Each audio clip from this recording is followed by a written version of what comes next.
លោកកម្មសខាត្រូវបានលើកលែងទោសដោយជាប់លក្ខខណ្ឌអឺនេះគឺជារឿងមួយដែលគួរឲ្យសាទរមែនទែនហើយខ្ញុំអឺក្នុងនាមជាប្រជាពលរដ្ឋខ្មែរម្នាក់ដែលស្រឡាញ់ការផ្សះផ្សាជាតិស្រឡាញ់សាមគ្គីជាតិខ្មែរមហាគ្រួសារខ្មែរស្រឡាញ់ការអត់ឱនស្រឡាញ់ការអនុគ្រោះស្រឡាញ់ការមានគុណធម៌សីលធម៌មិនយកខ្មែរណាជាសត្រូវយើងដកដំណោះស្រាយអ្វីក៏ដោយគឺអ្នកនយោបាយត្រូវដោះតាមផ្លូវនយោបាយខ្ញុំពិតជាសាទរត្រេកអររីករាយ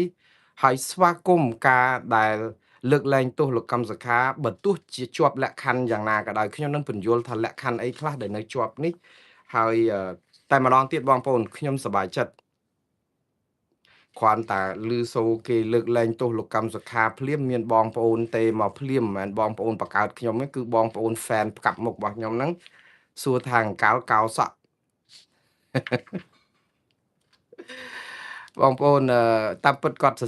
ផ្ញើសារមកខ្ញុំកាលមួងនារីកោសក់ឥឡូវគេដោះលែងលោកកម្មសខាឯក្រែងកាលមុនបាន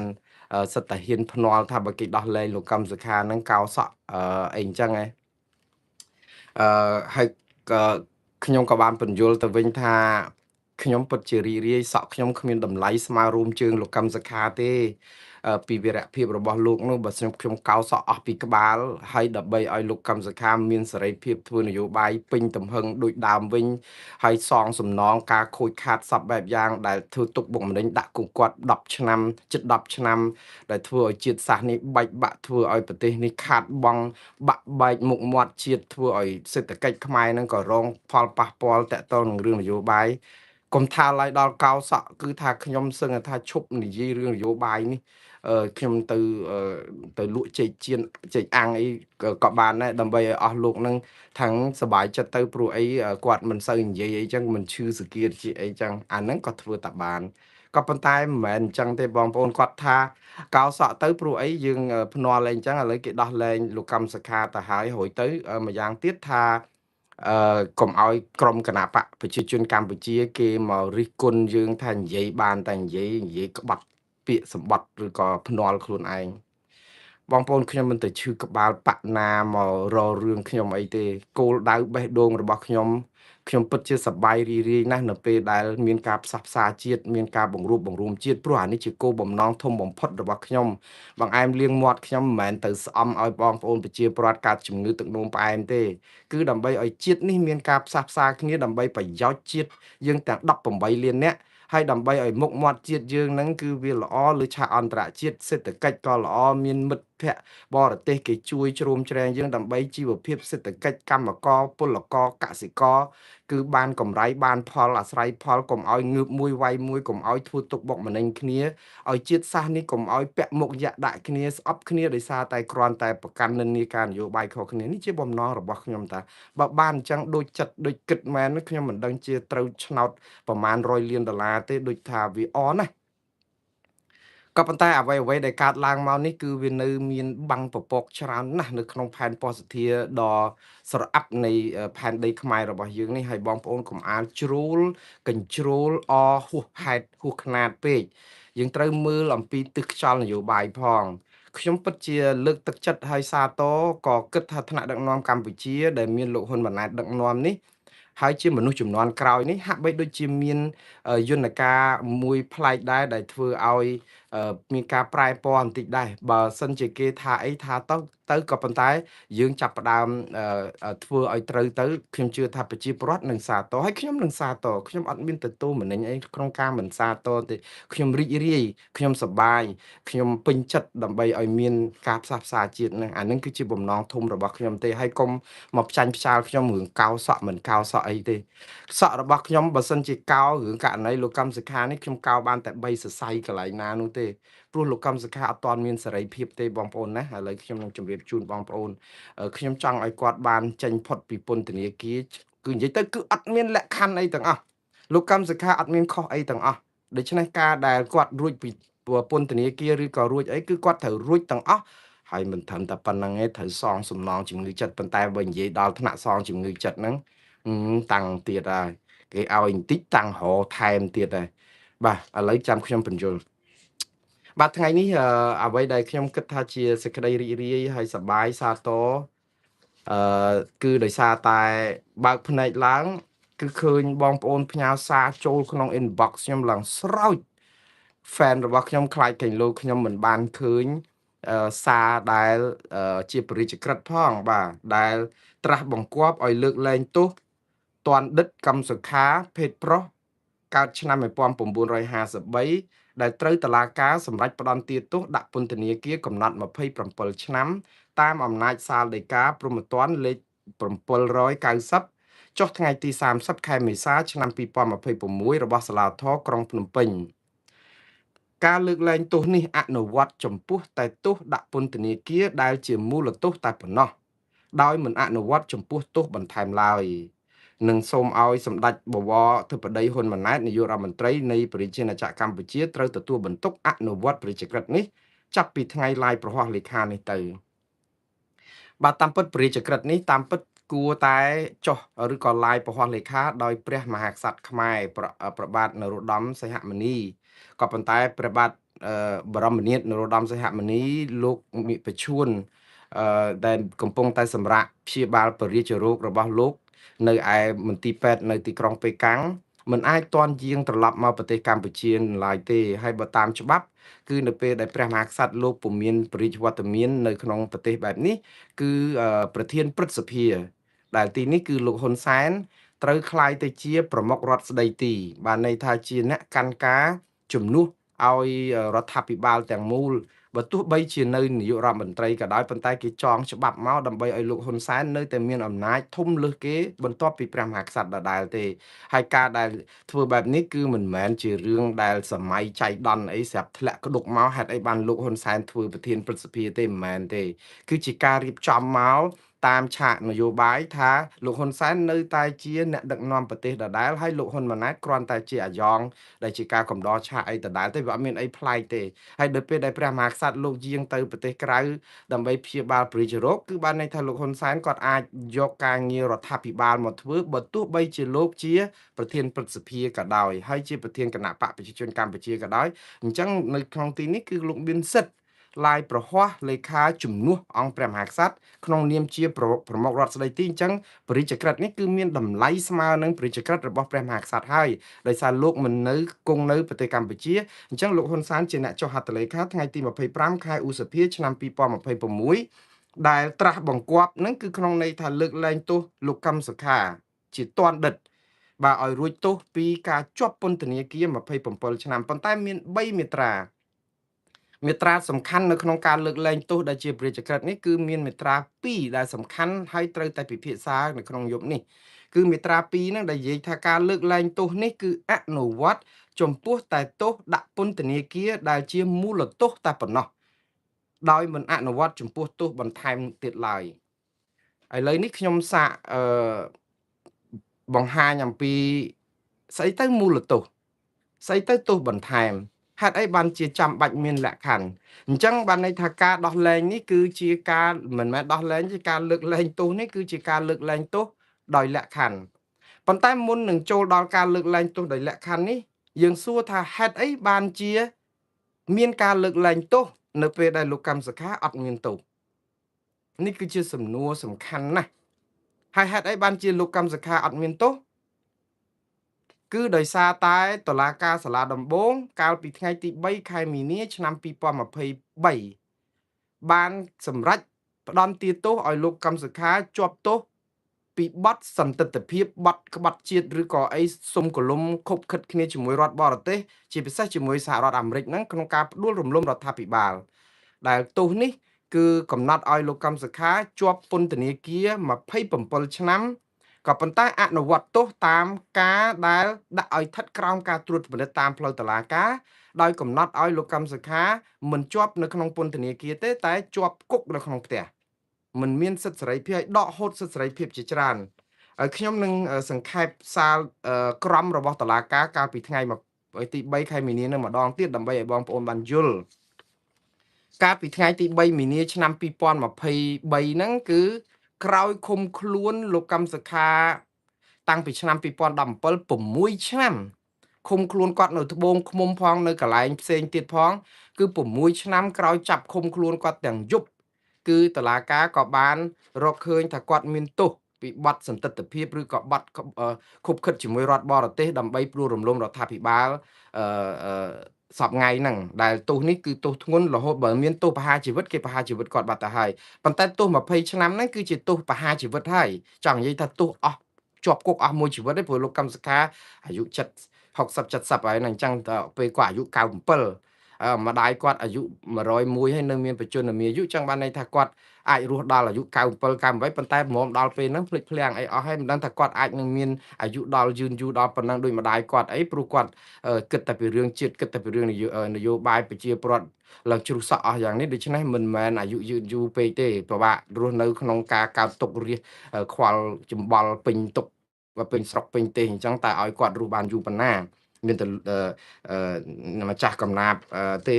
ដែលថាខ្ញុំរស់រហូតដល់ពេលណាទេដែលគាត់រស់បានក្នុងសារភាពបែបនេះហ៎ឥឡូវនេះគឺតកតងនឹងសាលក្រមកាលពីថ្ងៃទី3ហ្នឹងគឺគេកំណត់ច្រើនលក្ខខណ្ឌណាស់ហើយលក្ខខណ្ឌដែលសំខាន់នៅក្នុងមាត្រា2នៅក្នុងប្រការ2នៅក្នុងសាលក្រមកាលពីថ្ងៃទី3ខែមីនាហ្នឹង2023ហ្នឹងគេនិយាយចេះផ្ដន់ទាទោសជាប់ជនជាប់ចោតនៅទោសបន្ថែម27ឆ្នាំដាក់នៅប្រការមួយហើយជាប់គុក27ឆ្នាំនៅក្នុងផ្ទះហ្នឹងហើយគឺទី2គឺផ្ដន់ទាទោសជាប់ចោតដាក់ទោសបន្ថែមដោយដកជាស្ថាពរនៅសិទ្ធិបោះឆ្នោតសិទ្ធិឈរឈ្មោះឲ្យគេបោះឆ្នោតសិទ្ធិធ្វើសកម្មភាពនយោបាយផ្សេងតាមបញ្ញត្តិមាត្រា450នៃក្រមព្រហ្មទណ្ឌហើយដល់ពេលមាត្រា3ហ្នឹងគឺដាក់ឲ្យស្ថិតក្រោមវិធានការត្រួតពិនិត្យតាមផ្លូវតុលាការមិនឲ្យចេញពីផ្ទះមិនឲ្យជួបអ្នកណាមិនឲ្យប្រស័យតាក់ទងលើកលែងតែក្រុមគ្រួសារអីជាដើមអញ្ចឹងទៅដូច្នេះសាលក្រមនេះត្រូវបានលោកកឹមសុខាប្តឹងជំទាស់ទៅសាលាឧទ្ធរណ៍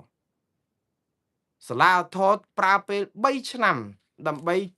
ដោះស្រាយរឿងជំទាស់នឹងពលលោកកឹមសុខាអត់ទទួលយកបានទេគឺគាត់ថាគាត់អត់មានទោសអញ្ចឹងពេលដែលប្តឹងសាលាឧទ្ធរណ៍ហ្នឹងគេត្រូវការពេល3ឆ្នាំជំនុំជំនុំជម្រះក្តីកាត់ក្តីចុងក្រោយនៅថ្ងៃទី10ខែមេសាឆ្នាំ2026នេះថ្មីនេះពជាពេលពជាអីចុះឡើងហ្នឹងគឺថាគ្មានទីបញ្ចប់ទេតែដល់តែពេលថ្ងៃទី30ខែមេសាឆ្នាំ2026ហ្នឹងគឺបានន័យថា20ថ្ងៃក្រោយកាត់ក្តីចុងក្រោយស្ដាប់សវនាការរឿងគាត់ជំទាស់មិនទទួលយកសាលក្រមថ្ងៃទី3ខែមីនាឆ្នាំ2023ហ្នឹងតុលាការសាលាឧទ្ធរណ៍សម្រាប់តម្កល់សាលក្រមសាលាដំបងនឹងដដែលថាលោកកឹមសុខាមានទោសមិនត្រឹមតែប៉ុណ្ណឹងទេគឺថែម5ឆ្នាំទៀតកំណត់ឲ្យលោកកឹមសុខាមិនអាចចេញទៅ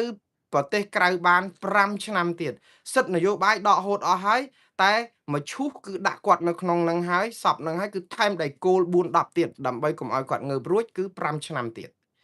ហើយអា5ឆ្នាំហ្នឹងគឺជាការរៀបចំត្រួសត្រាយផ្លូវរបស់រដ្ឋាភិបាលកម្ពុជាដែលគិតថាថ្ងៃណាមួយបើលើកលែងទោសលោកកឹមសុខាគឺអា5ឆ្នាំដែលមិនអាចចេញទៅក្រៅប្រទេសហ្នឹងគឺនៅជាប់ហ្នឹងទៀតអញ្ចឹងគឺគេរៀបចំព្រោះយើងចេះតែឆ្ងល់ថាចុះហេតុអាទោសពីមុនមក27ឆ្នាំហើយទៅហាមឃាត់សិទ្ធិនយោបាយមិនឲ្យគាត់ចេញពីផ្ទះសោះតើឲ្យគាត់ទៅក្រៅប្រទេសអាមិនកើតបើចេញពីផ្ទះនៅក្នុងស្រុកខ្មែរចេញអត់បានផងហ្នឹងអញ្ចឹងនៅពេលដែលគេដាក់5ឆ្នាំទៀតនៅសាលាកពូលគឺមិនឲ្យគាត់ចេញទៅក្រៅប្រទេស5ឆ្នាំអញ្ចឹងបានន័យថាម៉េចគឺបានន័យថាគឺចងជើងគាត់ឲ្យជាប់បើមានការលើកលែងអនុគ្រោះទោសណាមួយដោយមិនដកអាការធ្វើដំណើរទៅក្រៅប្រទេសលោកកឹមសុខានឹងជាប់ទោសអត់បានទៅក្រៅប្រទេសនឹង5ឆ្នាំដដែលនេះគឺជាផែនការរៀបចំទុកមុនផ្នែកនយោបាយនៃរដ្ឋាភិបាលកម្ពុជានិងតុលាការខ្មែរគេគិតរួចទៅហើយឥឡូវដោយការគិតរបស់គេការរៀបចំត្រួសត្រាយផ្លូវហើយឆ្លៀតឱកាសដោយសារតែ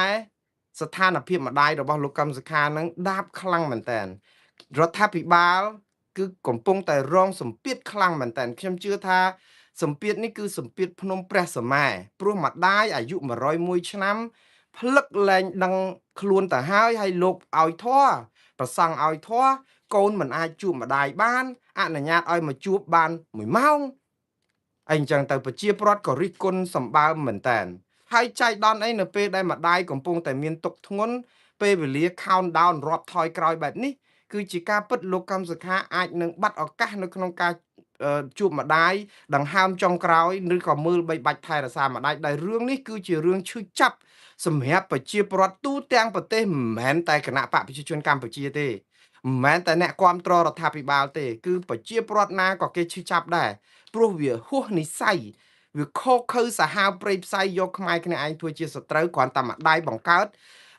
ដង្ហើមចុងក្រោយចោះសត្រូវស៊ីសាច់ហត់ឈាមអីម្លេះគ្រាន់តែឲ្យគាត់នៅណែបនិតចិត្តកាយម្ដាយឲ្យបានយូរតាមដែលអាចធ្វើបានព្រោះពេលវេលារបស់អ្នកស្រីសៅង៉ែតលោកយាយសៅង៉ែតគឺរាប់ថយក្រោយហើយតើរស់បានប្រហែលម៉ោងទៀតអញ្ចឹងទៅខ្ញុំមិនប្រមាថទេខ្ញុំនៅតែបន់ស្រន់ឲ្យលោកយាយមានអាយុយឺនយូរបានច្រើនព្រះវសាទៀតដើម្បីនៅបានមើលមុខកូនចៅឲ្យបានយូរទៀតប៉ុន្តែដូចខ្ញុំបានជម្រាបលើកមុនអញ្ចឹងថាការរស់នៅជីវិតចុងក្រោយដែលទឹកភ្នែកហូរជោកខ្នើយគ្មានកោះគ្មានត្រៃបែបនេះគឺបើស្លាប់ទៅប្រហែលជាប្រសើរជាងខ្ញុំសុំទោសខ្ញុំនិយាយពេលខ្លះវាហាក់បីដូចជាប្រមាថការទានជីវិតមនុស្សហើយប៉ុន្តែបើរស់នៅគ្មានសុភមង្គលនៅតែយំសោកដែលជីវិតចុងក្រោយហ្នឹងគឺរកភពកំណើតចាប់ជាតិមិនឃើញទេវានៅវិលវល់នៅវាលវត្តសង្សារដ៏មហាអយុត្តិធម៌ដែលម្ដាយឈឺចាស់ជរាកូនមិនអាចមកមើលបានហើយមកមើលបាន1ម៉ោងគេផ្ដាច់យកទៅវិញរឿងនេះគឺជាសម្ពាធធ្ងន់ដែរសម្រាប់រដ្ឋាភិបាលកម្ពុជាតាក់ទងសិលធម៌មនុស្សធម៌និងសុជីវធម៌និងគុណធម៌អីក៏ប៉ុន្តែយើងឃើញថាព្រឹកមិញនេះស្រាប់តែលោកកម្មសខាត្រូវបានគេដឹកទៅឲ្យមើលម្ដាយម្ដងទៀតខ្ញុំធូទ្រូងខ្សាកខ្ញុំថាល្អធ្វើទៅអ្នកណាចោតអីចោតទៅកុំធ្វើត្រូវឲ្យដូចគេចោតហើយបើធ្វើអំពើល្អនេះណា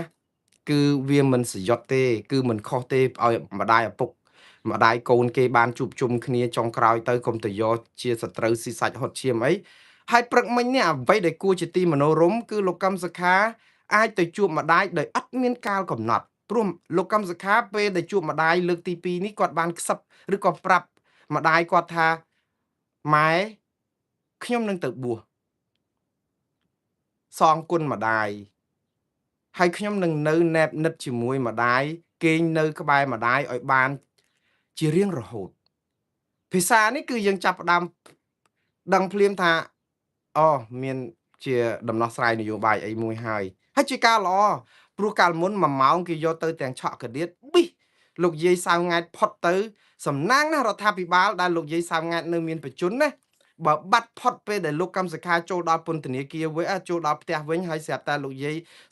សៅង៉ែតផុតដោយសារលោកកម្មសខាបានជួបតែ1ម៉ោងគឺមិនដឹងគេរិះគន់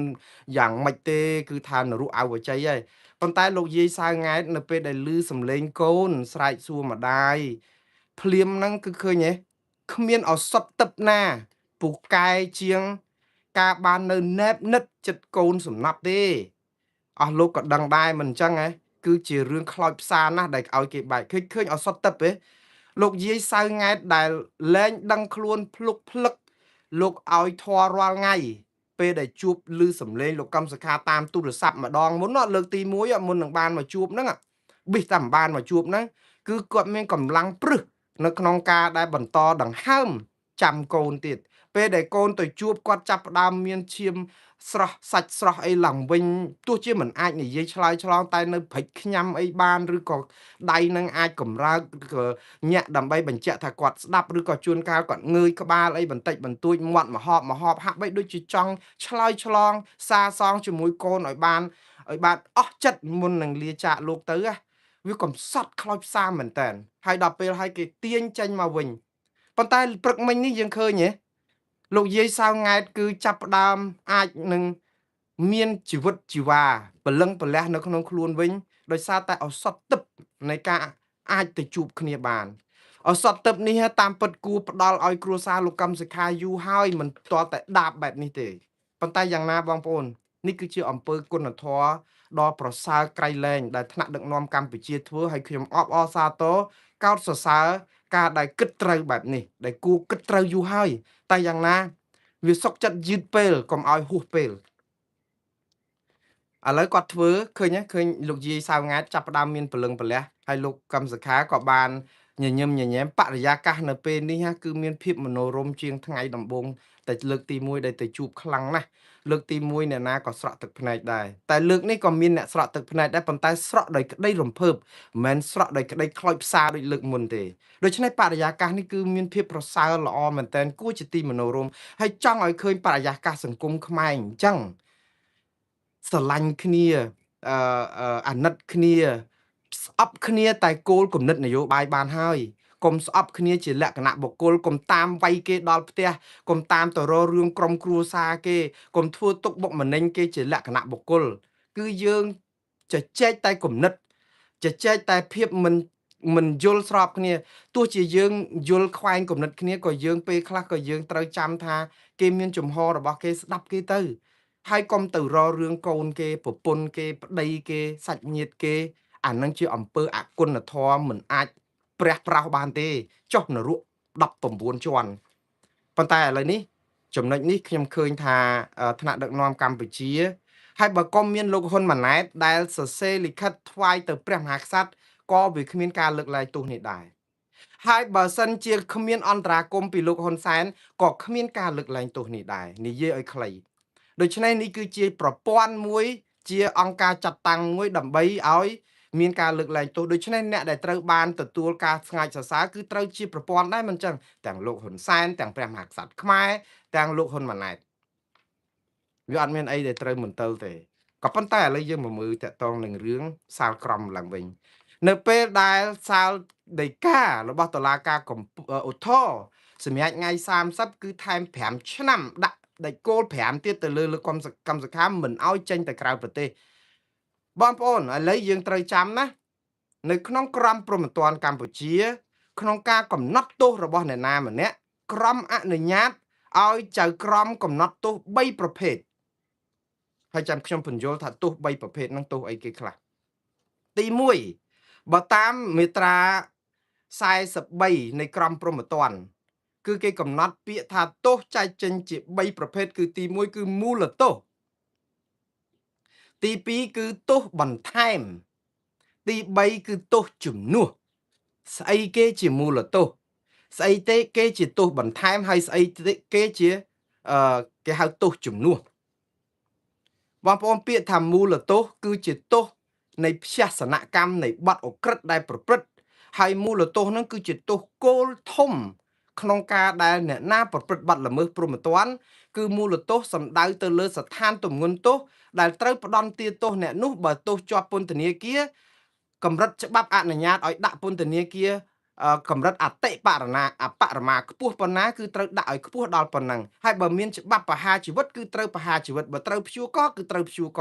បើត្រូវធ្វើអីគឺទោសនេះគេហៅមូលទោសគឺទោសតាក់ទងនឹងព្រហ្មទណ្ឌនៃការដែលរកឃើញថាមានទោសឧទាហរណ៍បើយើងរំលោភគេមូលទោសគឺបានន័យថាបើជាប់គុក25ឆ្នាំគឺ25ឆ្នាំនេះគឺជាមូលទោសហកបើសិនជាយើងសម្លាប់គេមូលទោសគឺបើត្រូវជាប់គុក30ឆ្នាំឬប្រហារជីវិតគឺគេត្រូវប្រហារជីវិតខ្មែរអត់មានទោសប្រហារជីវិតទេបើនៅអាមេរិកមូលទោសនេះគឺប្រហារជីវិតក៏ប៉ុន្តែច្បាប់តម្រូវថាពេលដែលយើងប្រព្រឹត្តអំពើអក្រិតកម្មណាមួយវាមានភ្យាសនកម្មរាយរងថែមទៀតនៃផលវិបាកនៃអំពើរបស់យើងឧទាហរណ៍បើយើងទៅរំលោភកូនគេស្ត្រីដែលជាអ្នករងការរំលោភជាការពិតគឺជាអក្រិតកម្មនៃការរំលោភគឺយើងត្រូវជាប់គុក20-30ឆ្នាំឬព្យួរកមែនហើយក៏ប៉ុន្តែតើស្ត្រីនឹងមានជំងឺបាក់ស្បាតប៉ុណ្ណាស្ត្រីដែលជាជនរងគ្រោះបាក់ស្បាតប៉ុណ្ណាតើគ្រួសារនឹងបាក់ស្បាតប៉ុណ្ណាតើសង្គមនឹងបាក់ស្បាតប៉ុណ្ណាតើមជ្ឈដ្ឋានទូទៅនឹងឃើញស្ថានភាពបែបនេះវានឹងធ្វើឲ្យមានភាពអាប់អួរល្អកកប៉ុណ្ណាដូច្នេះវាមានភ្យាសនកម្មវាមានផលវិបាកនៃអំពើអក្រិតរបស់យើងអញ្ចឹងច្បាប់គឺគេដើម្បីចងយើងកុំឲ្យប្រព្រឹត្តផ្ដេសផ្ដាសមិនមែនជាប់តែគុកទេគឺមានទោសបន្ថែមទោសបន្ថែមហ្នឹងគឺគេថែមដោយឧទាហរណ៍សងសំណងជាប្រាក់ជាអីរដ្ឋប្រវេណីជំងឺចិត្តឬក៏ឲ្យសុំទោសជាសាធារណៈអីអញ្ចឹងទៅអានេះជាផ្នែកមួយនៃទោសបន្ថែមដើម្បីឲ្យយើងឲ្យអស់ចិត្តផ្សះផ្សាអីចឹងទៅជួនកាលលើសពីទោសបន្ថែមដូចជាហាមឃាត់សិទ្ធិនយោបាយអីចឹងដោយករណីលោកកម្មសខានេះមិនមែនជាមូលទោសទេណា ព្រោះអីនៅក្នុងច្បាប់គេអត់មានដកហូតសិទ្ធិនយោបាយប្រជាពលរដ្ឋទេព្រោះរដ្ឋធម្មនុញ្ញចែងមកប្រជាពលរដ្ឋមានសិទ្ធិតែជាឆន្ទានុសិទ្ធិរបស់តុលាការគឺគាត់យកអាឆន្ទានុសិទ្ធិហ្នឹងបកប្រែខុសគឺទាញឲ្យយឺតដោយកៅស៊ូព្រោះគ្មានច្បាប់ណាដែលជាក្រមព្រហ្មទណ្ឌចែងផ្ទុយពីរដ្ឋធម្មនុញ្ញកម្ពុជាទេ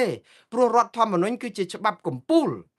ហើយច្បាប់កំពូលនេះគឺមិនអាចអ្នកណាមានច្បាប់អីមានអានុភាពលើនឹងទេក៏ប៉ុន្តែតុលាការកម្ពុជាគឺបំពេញរដ្ឋធម្មនុញ្ញគ្រប់ពេលគ្មាននរណាឈឺក្បាលហាលថ្ងៃអីទេខ្ញុំនិយាយនេះគឺមិនមែនបានន័យថាយីចោះរឿងល្អប៉ុណ្ណេះហេតុអីបងមិននិយាយរឿងអកុសលកម្មអីនឹងទៀតហើយអត់ទេបងប្អូនកុំយកក្រូចលាយជាមួយប៉មអីសោះទឹកនិងប្រេងលាយអត់ចូលគ្នាទេអំពើល្អអំពើអាក្រក់អត់ចូលគ្នាបានទេតែអំពើល្អដែលគេធ្វើល្អដឹងគុណគេសរសើរគេទៅប៉ុន្តែអំពើអាក្រក់ដែលយើងបានសាងអត់អាចមកបោកលោកចូលគ្នាបានទេយើងអត់អាចទៅនិយាយថាយើងអរគុណអស់លោកទាំងអស់គ្នាណាស់ដែលបានជួយពន្លត់ផ្ទះខ្ញុំយកទឹកយកអីមកស្រោចជួយរើអីវ៉ាន់ខ្ញុំចេញពីផ្ទះអូខេជាអំពើល្អហើយប៉ុន្តែយើងជាអ្នកដំបងហ្នឹងយើងជាអ្នកទៅដុតផ្ទះគេឲ្យឆេះហ្នឹងបើសិនជាយើងមិនប្រព្រឹត្តឲ្យឆេះផ្ទះគេតើយើងមកយកអាគុណូបការៈនៅក្នុងការដែលទៅជួយស្រោចទឹកស្រោចអីហ្នឹងតើយើងធ្វើដើម្បីអីឲ្យប្រកបអាហ្នឹងបើសិនជាយើងមើលគឺអំពើបាបនិងអំពើបុណ្យរបស់យើងហ្នឹងវាដូចជានៅច្បោកច្បល់គ្នាចែកអត់ដាច់ណាប៉ុន្តែម្ដងទៀតបងប្អូនខ្ញុំនៅតែលើកទឹកចិត្តឲ្យរដ្ឋាភិបាលកម្ពុជាធ្វើអំពើល្អបែបនេះឲ្យបានច្រើនទៀតបើទោះបីអំពើអាក្រក់ហ្នឹងវាមានច្រើនរាប់មិនអស់ក៏ដោយប៉ុន្តែយ៉ាងណាការផ្សះផ្សាជាតិវាត្រូវការចាប់ផ្ដើមពីចំណុចល្អអញ្ចឹងខ្ញុំនៅតែលើកសរសើរនៅតែណែអបអរសាទរទេក៏ប៉ុន្តែមើលមករឿងមូលទោសនេះឡើងវិញករណីលោកកឹមសុខាគឺនៅពេលដែលតុលាការផ្ដន្ទាទោសគាត់កាលពីថ្ងៃទី3ខែ3ឆ្នាំ2023គឺកំណត់ទោស2មិនមែនទោសតែមួយទេគឺមូលទោសនិងទោសបន្ថែមមូលទោសហ្នឹងបានន័យថាឲ្យជាប់គុកដាក់ក្នុងក្រោមការឃុំឃាំងតាមផ្លូវតុលាការ27ឆ្នាំនៅក្នុងផ្ទះហ្នឹងហើយគឺទោសបន្ថែមគឺដកហូតសិទ្ធិនយោបាយបានន័យថាមិនឲ្យធ្វើនយោបាយអស់មួយជីវិតបងប្អូនអចិន្ត្រៃយ៍ទី2គឺដកហូតសិទ្ធិនយោបាយគាត់ហើយមិនឲ្យបោះឆ្នោតមិនឲ្យឈរឈ្មោះបោះឆ្នោតទៀតអញ្ចឹងលោកកឹមសុខាអត់មានសិទ្ធិទៅបើកគណៈបកនយោបាយឬក៏ទៅឈរឈ្មោះជាគណៈបកនយោបាយណាទេមិនអាចទេព្រោះនេះគេដកអស់ហើយសិទ្ធិនយោបាយក៏ដកដែរសិទ្ធិបោះឆ្នោតសិទ្ធិឈរឈ្មោះបោះឆ្នោតក៏ដកដែរហើយឥឡូវនេះដោយសារតែនៅថ្ងៃទី30ខែមេសាឆ្នាំ2026នេះតុលាការសាលាឧទ្ធរបានថែមទោស5ឆ្នាំទៀតនេះគឺជាទោសបន្ថែមមិនមែនជាមូលទោសទេគឺបន្ថែមអាទោសនឹងទៀតដើម្បីអត់ឲ្យគាត់ទៅក្រៅប្រទេសដូច្នេះការដាក់ទណ្ឌកម្មថែមនេះគឺជាការក្បត់រដ្ឋធម្មនុញ្ញទេម្ដងទៀតវាជាឆន្ទានុសិទ្ធិរបស់តុលាការប៉ុន្តែជាឆន្ទានុសិទ្ធិបែបនយោបាយមិនមែនយុត្តិធម៌ទេព្រោះច្បាប់រដ្ឋធម្មនុញ្ញបានចែងឲ្យថាប្រជាពលរដ្ឋខ្មែរមានសិទ្ធិសេរីភាពដើរហើរដោយគ្មានការរឹតបន្តឹងអីទាំងអស់ឲ្យតែយើងមិនប្រព្រឹត្តអំពើខុសណាមួយដូច្នេះចង់និយាយខុសបើសិនជាយើងដាក់ទោសគឺភាគច្រើនគឺមូលទោសនឹងឯងទោសកំណត់ឲ្យជាប់ពន្ធនាគារនឹងគឺជាទោសដ៏ធំធេងណាស់ទៅហើយយើងមិនអាចទៅដកហូតសិទ្ធិសេរីភាពក្នុងការបញ្ចេញមតិសិទ្ធិនយោបាយព្រោះអានឹងជាទោសបន្ថែមដែលទោសបន្ថែមមិនអាចមានទម្ងន់ធ្ងន់លើសរដ្ឋធម្មនុញ្ញចែងដែលការពារសិទ្ធិសេរីភាពរបស់ប្រជាពលរដ្ឋទេព្រោះឥឡូវបើយើងយកទោសបន្ថែមនោះថាធ្ងន់បានន័យថាច្បាប់ក្រមព្រហ្មទណ្ឌវាមានអានុភាពលើសរដ្ឋធម្មនុញ្ញរដ្ឋធម្មនុញ្ញអត់មានបើយើងដាក់គុកនរណាម្នាក់ឲ្យជាប់គុកមួយជីវិតឬក៏អីទោសមូលទោសនេះណាអត់ផ្ទុយរដ្ឋធម្មនុញ្ញទេព្រោះរដ្ឋធម្មនុញ្ញចែងថាប្រជាពលរដ្ឋមានសេរីភាពនៅក្នុងការបញ្ចេញមតិធ្វើអីសពបែបយ៉ាងដែលធានាដោយរដ្ឋធម្មនុញ្ញក៏ពិតមែនហើយប៉ុន្តែបើយើងប្រព្រឹត្តបទល្មើសអូក្រិដ្ឋគឺត្រូវតែទទួលទោសតាមក្រមព្រហ្មទណ្ឌឬក៏នីតិវិធីព្រហ្មទណ្ឌប៉ុន្តែទោសនេះគឺសំដៅភាគច្រើនទៅលើមូលទោសមិនមែនទោសបន្ថែមទេព្រោះទោសបន្ថែមគឺបានតែយើងដកហូតសិទ្ធិសេរីភាពប្រជាពលរដ្ឋផ្ទុយនឹងរដ្ឋធម្មនុញ្ញហើយអានេះហើយដែលខ្ញុំនិយាយថាយើងប្រព្រឹត្តខុសរដ្ឋធម្មនុញ្ញតែរដ្ឋាភិបាលកម្ពុជាឬក៏តុលាការកន្លងមកអត់ខ្វល់រឿងហ្នឹងទេព្រោះធ្វើយ៉ាងម៉េចដើម្បី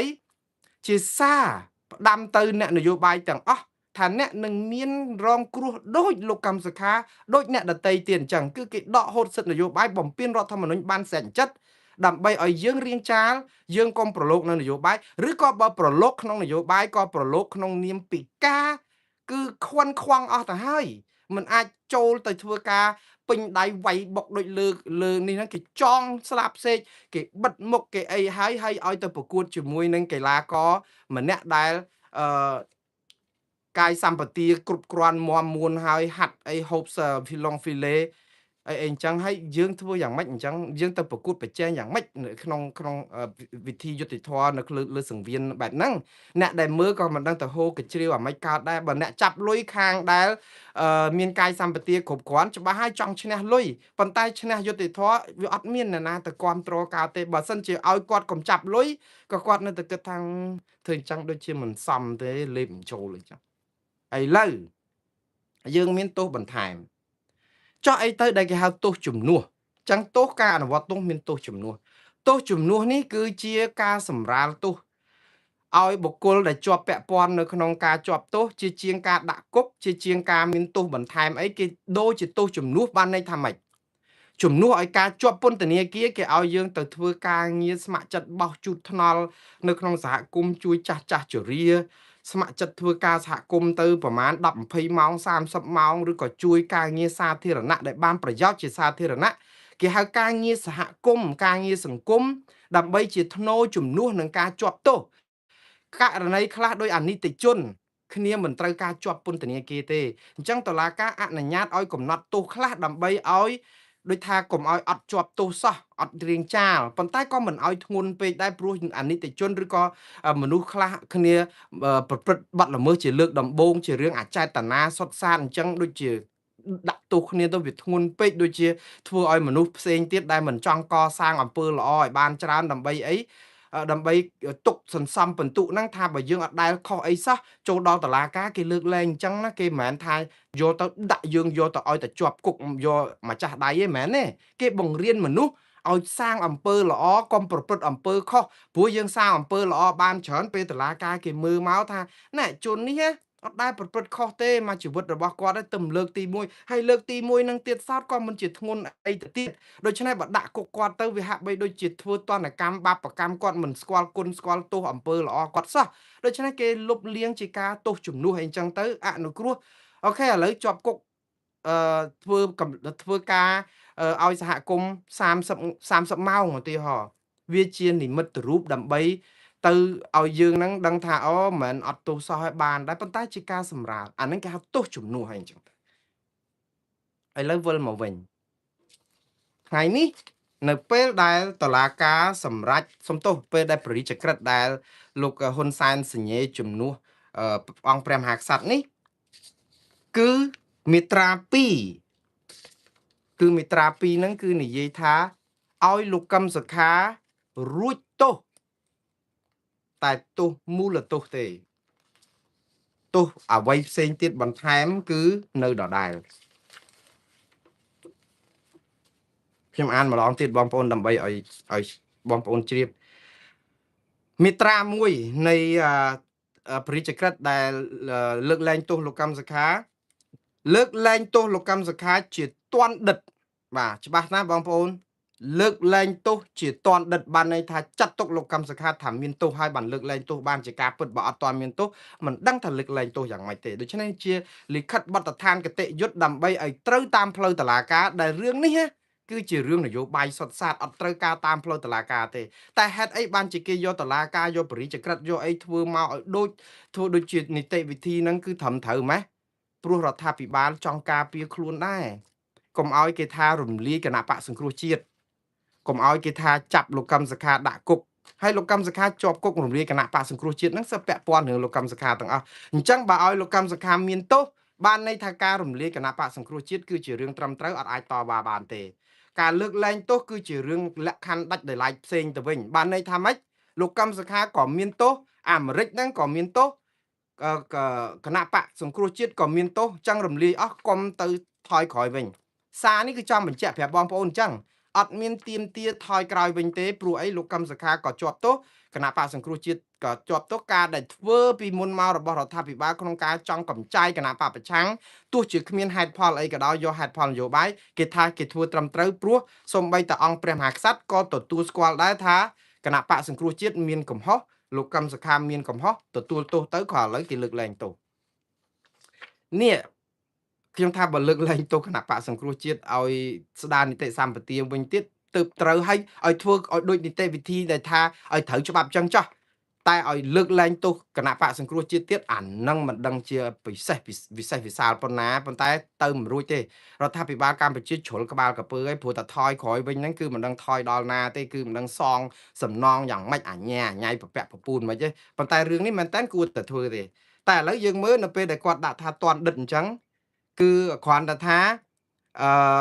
តឡាការកំណត់ទោស27ឆ្នាំដោយអំណាចសាលក្រមថ្ងៃទី30ខែមេសារបស់តឡាការឧទ្ធរហើយប្រការពី